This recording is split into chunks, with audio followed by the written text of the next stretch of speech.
Hello guys, मेरा नाम ताशु दास है। हमने जहाँ तक टॉपिक कंप्लीट किए हैं, मतलब नोटोकॉर्ड तक, वहाँ तक हम लोग आज एनसीईआरटी कवर करने वाले हैं। ठीक है। बेसिस ऑफ क्लासिफिकेशन, सबसे पहले हम स्टार्ट करने वाले हैं basis of classification. In spite of differences in structure and form of different animals, there are fundamental features common to various individuals in relation to the arrangement of cells, body symmetry, nature of coelom, pattern of digestive, circulatory or reproductive system. These features are used as the basis of animal classification and some of them are discussed here. इसमें बोला है हम लोग animal के बारे में पढ़ने के समय ये सब पढ़ेंगे। सेल के बारे में, बॉडी सिमेट्री कैसी होती है, नेचर ऑफ सिलोम कैसा होता है, पैटर्न ऑफ डाइजेस्टिव, सर्कुलेटरी और रिप्रोडक्टिव सिस्टम, ये सब हमने कवर कर लिए हैं। ठीक है। Level of organisation, through all members of animals are multicellular. Animals कैसे होते हैं? Multicellular. All of them do not exhibit the same pattern of organisation of cells. सब में जो लेवल ऑफ ऑर्गेनाइजेशन या पैटर्न ऑफ ऑर्गेनाइजेशन होता है वो सेम नहीं होता।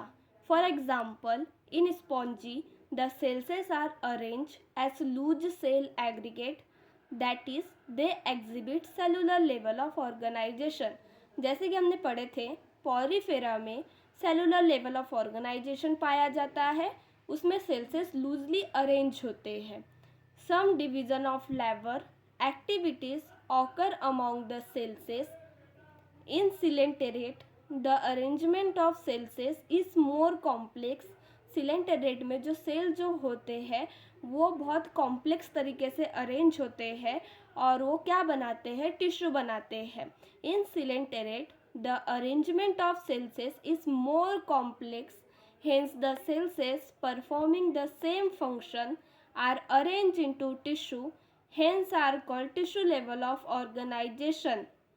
A still higher level of organization, that is organ level of organization, is exhibited by members of platyhelminthes। organ level of organization किस में दिखता है? platyhelminthes में दिखता है। and other higher phyla where tissues are grouped together to form organ, each specialized for a particular function। In animals like annelids, arthropods, mollusca, echinodermata and chordates, organs have associated to form functional system। Each system considered with a specific physiological function। This pattern is called organ system level of organization। इसमें बोला कि organ level मतलब जो organs होते हैं अच्छे से arrange हो जाते हैं, फिर क्या बनाते हैं? हमारे ऑर्गन सिस्टम बनाते हैं। Digestive system, circulatory system, reproductive system, ये सब। ठीक है। Organ system in different groups of animals exhibit various pattern of complexity. जैसे कि मतलब for example, the digestive system in platyhelminthes has only a single opening to the outside of the body that serve as both mouth and anus। इसमें बोला कि जो प्लैथीहेल्मिन्थेस जो होता है उसका डाइजेस्टिव सिस्टम इनकम्प्लीट होता है क्योंकि उसके पास एक ही ओपनिंग होती है, जिससे खाता है उससे ही वो क्या करता है? रिमूव करता है, and is hence called incomplete. A complete digestive system has two opening, mouth and anus. Similarly, the circulatory system may be of two types। इसमें बोला कि कंप्लीट डाइजेस्टिव सिस्टम में दो ओपनिंग होती है, एक होता है माउस और एक होता है एनस। और वैसे ही डाइजेस्टिव सिस्टम के समान ही सर्कुलेटरी सिस्टम भी दो तरीके के होते हैं, एक होता है ओपन टाइप और एक होता है क्लोज टाइप। ठीक है। Open type in which the blood is pumped out of the heart and the cells and tissues are directly bathed in it। इसमें क्या हुआ? इसमें बोला कि जो ऑर्गन ओपन टाइप जो होता है उसमें क्या होता है, जो हार्ट से ऑर्गन जिसमें ओपन टाइप पाया जाता है वो हार्ट से क्या करते हैं, पंप आउट करते हैं ब्लड को। तो ब्लड क्या हो जाती है, डायरेक्टली पूरे बॉडी में क्या हो जाती है, चले जाती है, फैल जाती है, क्योंकि उनके पास क्या नहीं होते, वेसल्स नहीं होते, मतलब वेन्स, कैपिलरी, आर्टरी ये सब नहीं होता। ठीक है। Close type in which the blood is circulated through a series of vessels of varying diameters, artery, veins and capillary। ठीक है। Symmetry। Animals can be categorized on the basis of their symmetry। Animals को हम लोग किससे दर्शा सकते हैं, symmetry से भी। स्पॉन्जिस मतलब Porifera are mostly asymmetrical. Porifera मतलब स्पॉन्जियो कैसे होते हैं, एसिमेट्रिकल होते हैं, मोस्टली एसिमेट्रिकल होते हैं। ठीक है। That is any plane that passes through the centre does not divide them into equal half. हम लोग कितने भी प्लेन से उसको पास कर लेंगे फिर भी वो दो इक्वल भागों में डिवाइड नहीं होगा, उसको हम क्या बोलेंगे, asymmetrical. When any plane passing through the central axis of the body divides the organism into two identical halves, it is called radial symmetry। That is, coelenterate, ctenophore and echinoderm have this kind of body plane। Radial symmetry का मतलब क्या होता है, radial symmetry मतलब एक किसी भी plane से अगर हम लोग उसको पास करते, कितने भी प्लेन से एक ऑर्गेनिज्म को, फिर भी वो दो इक्वल हाफ में डिवाइड होता है, कितने भी प्लेन को पास करने से, उसको हम क्या बोलते हैं, रेडियल सिमेट्री। ठीक है। Animals like annelid, arthropod etc where the body can be divided into identical left and identical right half in only one plane exhibit bilateral symmetry। मैंने आप लोगों को ह्यूमन का एक डायग्राम भी बना के दिखाई थी, जैसे कि हमको अगर हम बीच से काटेंगे तो दो इक्वल हाफ में डिवाइड होंगे। ठीक है, बस एक ही प्लेन को पास करने से। Diploblastic and triploblastic organization।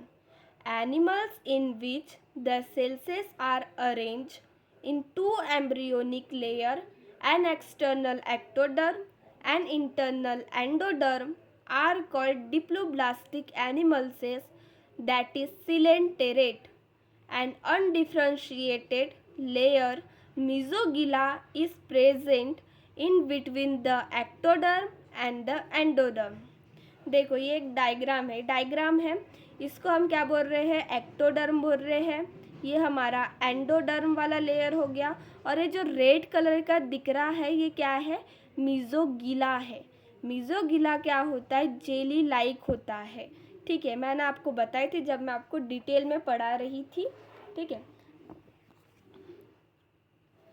Those animals in which the developing embryo has a third germinal layer, mesoderm, in between the ectoderm and endoderm, are called triploblastic animals, platyhelminthes to quadrate। इसमें बोला कि 3 germ layer पाए जाते हैं जिसमें उसको हम triploblastic बोलते हैं। मतलब ये हमारा एक्टोडर्म हो गया सबसे बाहर वाला, सबसे अंदर वाला एंडोडर्म, और बीच में मीजोडर्म पाया जाता है, उसको हम क्या बोलते हैं, ट्रिप्लोब्लास्टिक एनिमल्स बोलते हैं। ठीक है। सिलोम, प्रेजेंस और absence of A cavity between the body wall and the gut wall is very important classification। The body cavity which is lined by mesoderm is called coelom। Animals possessing coelom are called coelomate, that is annelids, mollusca, arthropoda, echinoderm, hemichordates and chordates। इसमें क्या बोला कि जो coelom मतलब you coelomate मतलब true coelomate, जिसमें mesoderm अच्छे से डिवाइड हो रहा था और कैविटी बना रहा था, उसको हमने क्या बोले थे, यू सिलोमेट कंडीशन बोले थे। जैसे कि इस कंडीशन में देखो, ये मीजोडर्म डिवाइड हो गया, ये मीजोडर्म है, ये भी मेसोडर्म है। मेसोडर्म डिवाइड हो गया, स्प्लिट हो मतलब टूट गया या डिवाइड हो गया बोलो, और उसने क्या बनाया, खाली जगह बनाया, जिसको हम क्या बोलेंगे, कैविटी बोलेंगे, या तो फिर सिलोम भी बोल सकते हैं। ठीक है,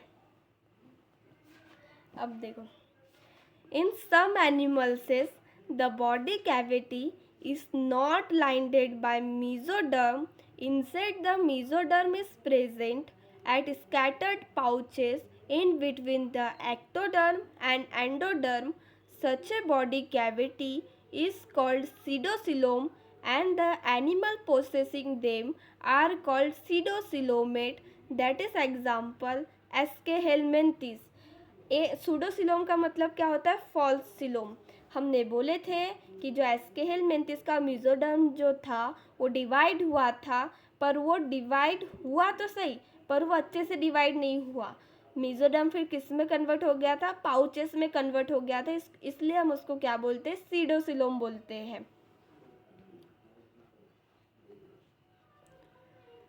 The animals in which the body cavity is absent are called acoelomate, that is platyhelminthes.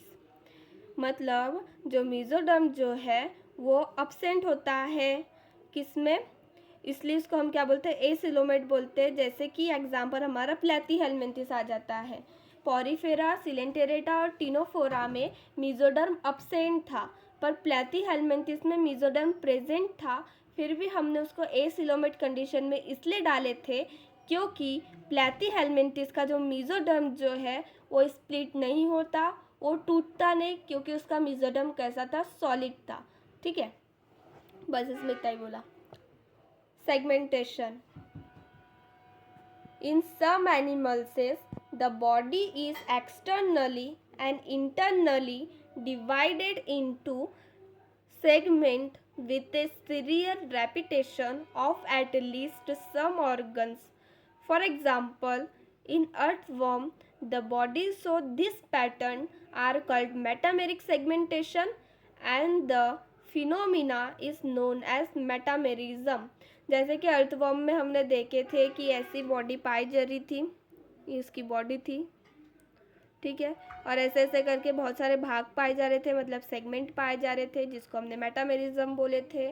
बस उतना ही है।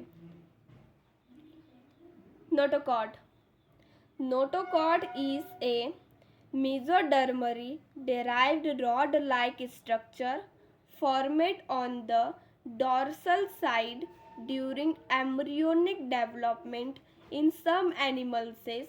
Animals with notochord are called chordate, and those animals which do not form this structure are called non-chordates. ठीक है, जैसे कि example Porifera to echinoderm, इसमें बोला कि जो नोटोकॉट की जो ओरिजिन है वो मेसोडर्मल ओरिजिन होती है, रॉड के समान स्ट्रक्चर होता है, डॉर्सल मतलब पीछे की तरफ फॉर्म होता है, ठीक है, एम्ब्रियोनिक स्टेज में, फिर वो कन्वर्ट हो जाते हैं किसमें, वर्टिब्रल कॉलम में। जिसमें नोटोकॉड होते हैं उसको हम लोग कॉर्डरेट्स बोलते हैं, और जिस एनिमल्स में नोटोकॉड नहीं होते उसको हम लोग नॉन कॉर्डरेट्स बोलते हैं, जैसे कि पॉरीफेरा से लेके इकाइनोडर्म्स तक। ठीक है, तो गाइस हमारा आज वीडियो यहाँ तक ही था, क्योंकि हमने कहाँ तक कंप्लीट किए थे, नोटोकॉडी तक कंप्लीट किए थे। Thank you. अगर आपको ये वीडियो अच्छा लगा होगा तो आप प्लीज़ सब्सक्राइब कीजिए, लाइक कीजिए।